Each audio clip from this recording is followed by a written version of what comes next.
Battle through the heavens के एक और न्यू वीडियो में आपका स्वागत है। पिछले एपिसोड में हमने देखा था शोगुन मास्टर याओलाओ से डिमोनिक हर्ट फ्लेम के बारे में जाना था, पर उसके बाद मास्टर याओलाओ शोगुन को गू रेल्म भेजने लगे। एक इनविटेशन आया था। गू रेल्म 8 एंशिएंट क्लैन में से एक है और ये कंपटीशन, ये मौका है कि शोगुन अपने क्लैन का नाम 8 एंशिएंट क्लैन में फिर से ऊपर कर सके। अब आगे तो ये एपिसोड स्टार्ट होती है और हम लोगों को शोगुन को दिखाया जाता है जो कि स्टोन टावर में बैठकर ट्रेनिंग कर रहा था। ये ट्रेनिंग दाव की ट्रेनिंग नहीं थी, बल्कि ये ट्रेनिंग शोगुन अपने सोल स्किल को और ज्यादा स्ट्रॉन्ग करने के लिए कर रहा था। अब शोगुन सोल स्किल की ट्रेनिंग इसीलिए कर रहा है क्योंकि जैसा कि मास्टर याओलाओ याओ क्लैन से है और याओ क्लैन मेडिसिन के फील्ड में सबसे ज्यादा स्ट्रॉन्ग क्लैन है, तो क्योंकि याओ क्लैन ने मास्टर याओलाओ को निकाल दिया है और जरूर ही शोगुन भी याओ क्लैन के साथ फ्यूचर में आमना सामना करेगा, तो उस वक्त शोगुन को प्रिपेयर रहना होगा ताकि वो याओ क्लैन के सामने ये प्रूव कर सके कि याओ क्लैन के यंगर जनरेशन को वो आराम से हरा सकता है। ऐसा इसीलिए भी है क्योंकि शोगुन भले ही अल्केमिस्ट गुरु बन गया है और सेंट्रल प्लेन में नॉर्मल क्लैन में वो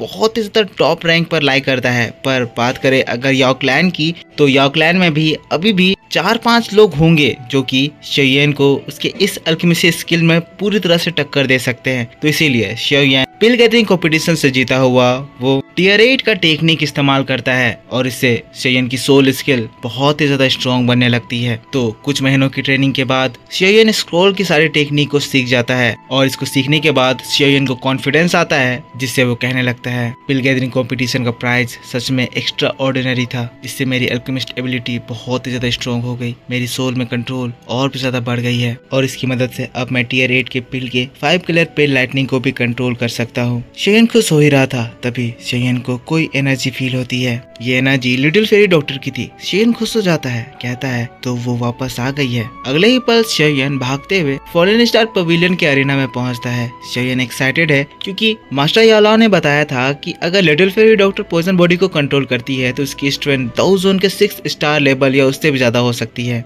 शोगुन बहुत ही ज्यादा खुश है, वो अपनी दोस्त को देखना चाहता है। एज अगर वो पॉइजन बॉडी पर कंट्रोल कर लेगी तो इससे ये पूरी दुनिया में एक इतिहास बना देगी, क्योंकि इससे पहले पॉइजन बॉडी को कोई भी कंट्रोल नहीं कर पाया है। और वैसे ही हम लोगों को लिटिल फेरी डॉक्टर को दिखाया जाता है। लिटिल फेरी डॉक्टर नजाकत के साथ हवा में चलते हुए आती है। इसको देखकर पता चल रहा है कि लिटिल फेरी डॉक्टर की पावर बहुत ही ज्यादा बढ़ चुकी है और अब तो इस ट्रेनिंग के बाद लिटिल फेरी डॉक्टर का अपीयरेंस भी पहले से काफी ज्यादा बदल गया है। लिटिल फेरी डॉक्टर पहले से और ज्यादा खूबसूरत हो गई है। लिटिल फेरी डॉक्टर शोगुन को देखती है। शोगुन उसके लिए अरेना तक आया है, उससे मिलने के लिए बहुत ही ज्यादा एक्साइटेड है। लिटिल फेरी डॉक्टर ये देखकर बहुत ही ज्यादा खुश हो जाती है, जिसके बाद अगले ही पल वो शोगुन के पास लैंड करती है। लिटिल फेरी डॉक्टर शोगुन से पूछती है, शोगुन क्या तुम मुझे पहचान पा रहे हो? यहाँ पर लिटिल फेरी डॉक्टर के फोरहेड पर एक मार्क चमकता है, जिससे समझ में आता है कि little fairy doctor poison body के ऊपर फुल कंट्रोल पा चुकी है। शोगुन लिटिल फेरी डॉक्टर को देखकर बहुत ही ज्यादा शॉक्ड था। उसका अपीयरेंस बदल गया था, पर फिर वो मुस्कुराता है, कहता है शोगुन ऐसा लग रहा है जैसे मैं अपने पुराने दिनों में आ गया हूँ। तुम बिल्कुल वैसी लग रही हो जैसा पिछली बार हम लोग उस क्विंसान टाउन में मिले थे,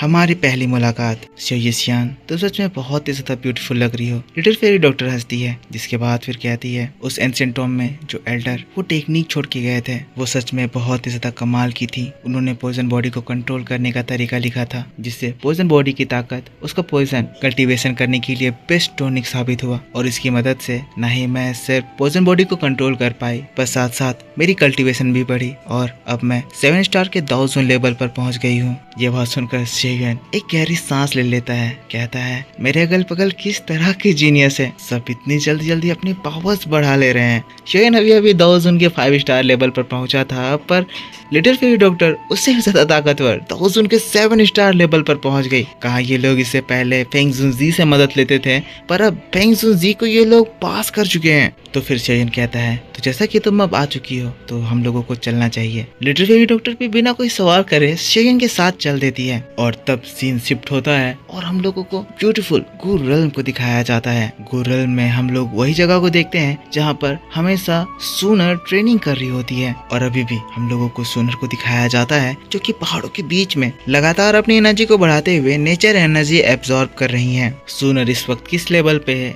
इस बारे में हमें पता नहीं है, पर वैसे ही हम लोग को उस जगह पर सूनर का शैडो नाइट दिखाया जाता है, क्योंकि ये सूनर का स्पाई है। वो तुरंत ही सूनर को आकर बताता है कि मास्टर xiao yan गू रेल्म में एंटर कर चुके हैं और कुछ ही समय में वो एंसेंट होली सिटी में होंगे। सूनर जो कि हमेशा ट्रेनिंग करती रहती है क्योंकि उसे अपना क्लैन उतना ज्यादा पसंद नहीं है, शेन की बात को सुनकर अपनी आंखों को खोलती है। कहती है मैं बहुत समय से अकेले इस जगह पर ट्रेनिंग कर रही थी, इसी वजह से मुझे आउटसाइड वर्ल्ड के बारे में बहुत कम मालूम है, तो आप मुझे बताइए क्या xiao yan ठीक है? सूनर की बात को सुनकर शैडो नाइट स्माइल करते हैं, कहते हैं मिस सूनर मुझे आपको ये बताते हुए बहुत ज्यादा खुशी हो रही है कि मास्टर xiao yan बिल्कुल ही सही सलामत है, ठीक है। और आजकल तो वो सेंट्रल प्लेन में बहुत ही ज्यादा फेमस हो गए हैं। यंग मास्टर xiao yan अब इतने ज्यादा पावरफुल हो गए हैं कि अब मैं भी उनके कल्टीवेशन को देख नहीं पा रहा हूँ, और ये बात जानकर मैं बहुत ज्यादा खुश हूँ। सूनर जब ये बात सुनती है सूनर भी बहुत ही ज्यादा खुश हो जाती है, कहती है xiao yan मुझे xiao yan पर हमेशा से ही भरोसा था, वो नेचुरली ही बहुत ही ज्यादा पावरफुल है। शैडो वॉरियर सूनर की बात को सुनकर फिर अपने मन में ही कहने लगते हैं xiao yan पता नहीं तुमने मिस को किस तरह का पोषण दे दिया है, कैसा मैजिक कर दिया है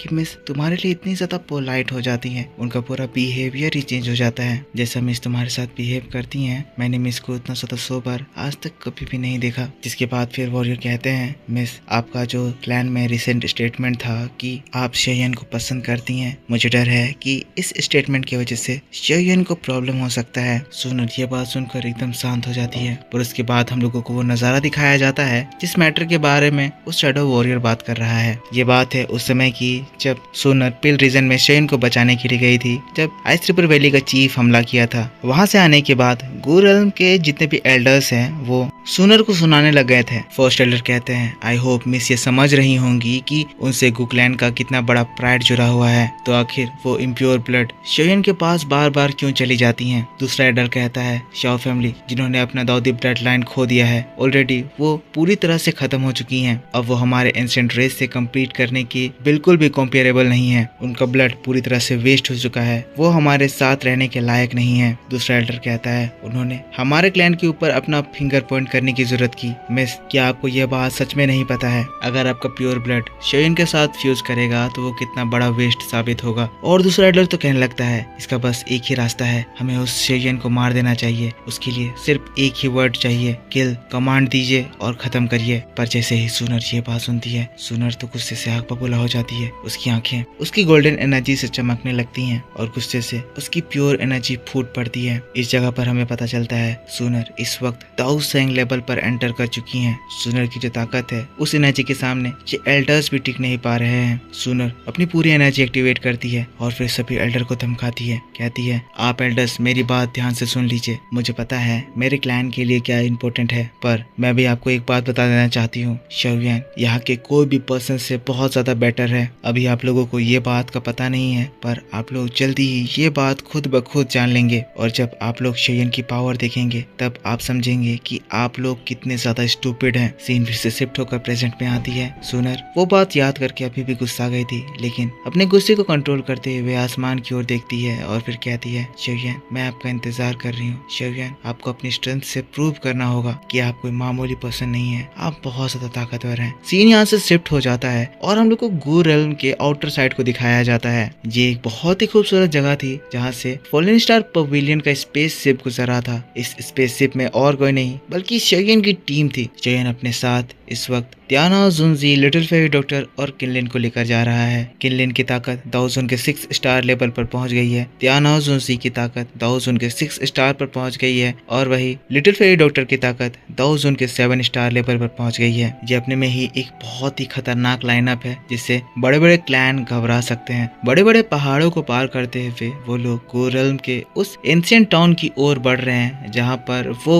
एंशिएंट कॉम्पिटिशन होने वाला है। थोड़ी देर और सफर करने के बाद उन लोगों के सामने एक बैरियर दिखाई देता है। तियाना जुनजी कहते हैं हमारे सामने एक बहुत ही पावरफुल एनर्जी बैरियर है, इस बैरियर को हमारा स्पेस शिप पास नहीं कर सकता है, हमें इस बैरियर में एंटर करने के लिए वो इनविटेशन टोकन दिखाना होगा। ये बात सुनते ही सभी लोग शिप से बाहर निकलते हैं और बैरियर के पास चले जाते हैं, और इसी बात के साथ पेड थ्रू द हेवंस का ये एपिसोड इस जगह पर खत्म हो जाता है। अगले एपिसोड में गू रेल्म की कहानी दिखाई जाएगी। हम लोग देखेंगे xiao yan को गू रेल्म में किस तरह से ट्रीटमेंट मिलता है और xiao yan वहाँ पर कैसे हीरो हीरो बनता है, ये सारी बातें मैं आपको नेक्स्ट एपिसोड में अच्छे से डिटेल में एक्सप्लेन करके बताऊंगा, जिसकी वीडियो आपके लिए कल सुबह इसी चैनल पर अपलोड कर दी जाएगी। तो आई होप आपको ये एक्सप्लेनेशन पसंद आया होगा। अगर ये वीडियो आपको पसंद आया है तो इसके ऊपर एक लाइक जरूर कर देना, कमेंट करके बताना कि वीडियो कैसा लगा। अगर आपने चैनल को सब्सक्राइब नहीं कर रखा है तो सब्सक्राइब करके बेल आइकन ऑन करना, ताकि जब भी मैं वीडियो डालूं तो आपको सबसे पहले पता चल जाए। अगर आपने पिछला एपिसोड नहीं देखा है तो चैनल पर ऑलरेडी अपलोड कर दिया गया है, जाकर देख लेना। मिलता हूँ मैं आपसे नेक्स्ट वीडियो को लेकर, तब तक के लिए take care, bye bye and thanks for watching.